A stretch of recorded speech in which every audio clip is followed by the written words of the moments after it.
ทิตย์21สิไปดงเห็นอย่างดาวกระแรงกำลังขึ้นค่อยจันทร์สมร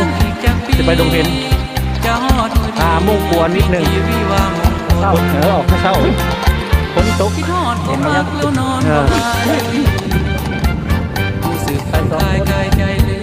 คนพามูสิไปลาดขามาฮอดทางโค้งดงบังตีนรถเพราะอะไรใครทำไมถ้ากันจอดยางรถเอียง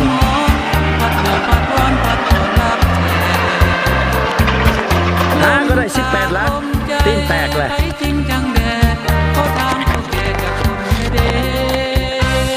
เอาไว้นะขับไล่ล้มมาเลยเอาไว้รถไปขอดปุดไปขอดหาก็ผลเศร้าผลหากระเศร้าวันกี้นี่อันนี้ตีนรถแตกโอ้ยนี่แต่แนวขัดหมด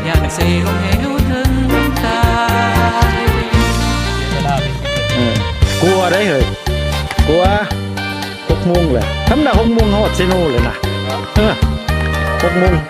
หาอย่างมาฮอดใกล้จังหวัดโรงเรียนตีนแตกนั่นตีนรถข่อยบ้านนี่แตกเปลี่ยนกันแตก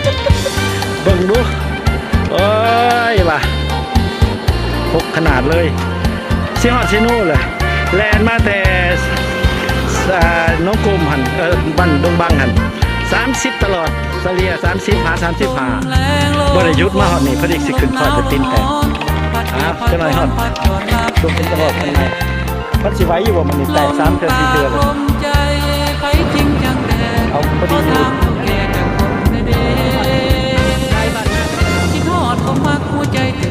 รัก54จากรถ4รักคนเป็นย่านแต่ความฮักก็ตกทะเลย่านหัวใจเพย่านเซลงมี2 คนไปแล้วมันจะขึ้นหนาไปเพื่อหาข้างหลังเดี๋ยวนี้ออกจากตรงเห็นเป็นเวลา8 โมงยังหากำลังสิเมื่อเซโนกินน้ำพุละจอกแล้วก็เมื่ออยู่วันแรงว่าผักพอดีถีบเนาะอากาศเนาะมวนเนาะสดใสเอาถีบสั่งถีบล่ามือหนีมือกับเมื่อแหละขึ้นหอนเมียแห้งสะบ่จังสะเผาเมื่อเนื้อไม่ดาวสีขีดรถมาหากี่เดือนย่นวะว้าเอาเนี่ยได้เอกพันนะยังว่าบอกขึ้นหอนเมียเว้ยหมอนี่เอ้ยไปสิเมื่อแล้วบาดนี่เมื่อฮอดเซโนจังเฝ้ากันพ่อมูถ่ายอยู่พุ่น2 คนมาถึงพ้นตกคำเปียก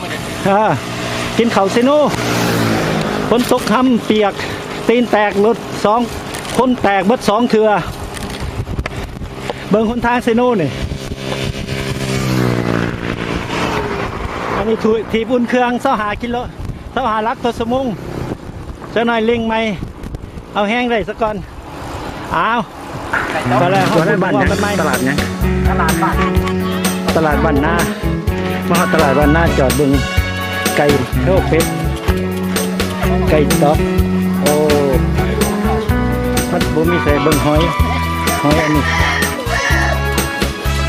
หอยยังหอยปังหอยโข่งเกิดซาทีมีบัตรแนวด้วยบ้านหน้ามาเบิ่งด้วยไก่ม่วงบางคนบอกมาสิไทยไปได้นวลน้องของใจอยู่ฮักบ่ลืมไปทางไหนอีกบ้างดินตกนาหาหอยฮักบ่ลืมจะซื้อตรงลงเพียงนาฮักบ่ลืมดื่มใจนาเหมือนนาแก้วฮักทางน้อยจะไปเลยครับ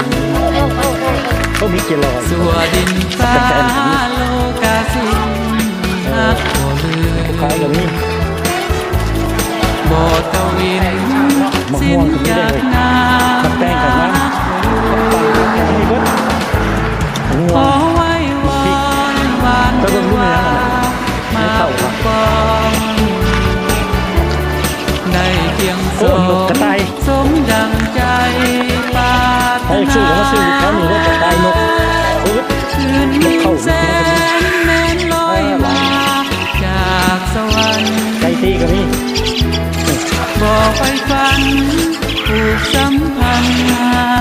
บ่เฮาบ่เนี่ย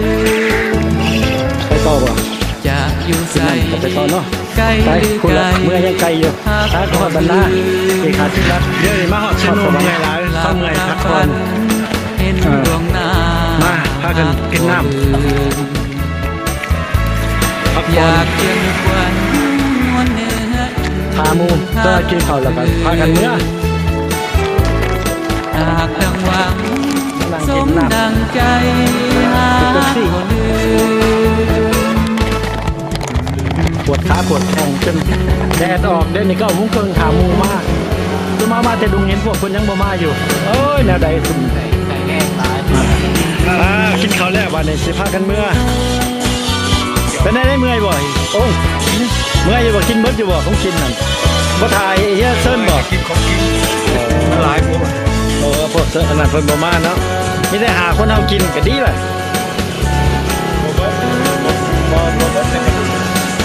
อันนี้จะได้เพิ่นเมื่อแดดแหละให้มันแดดบดซะก่อนเขาลงซะก่อนถ้าก็12:30น ขอไว้วอนวานเทวา เซโน่เด้อนี่เด้อ ทุกกอง รถไหลอยู่เด้ ได้เพียงสมดังใจ เพิ่นยังสิเอาน้ำมันไม่กินได้นี่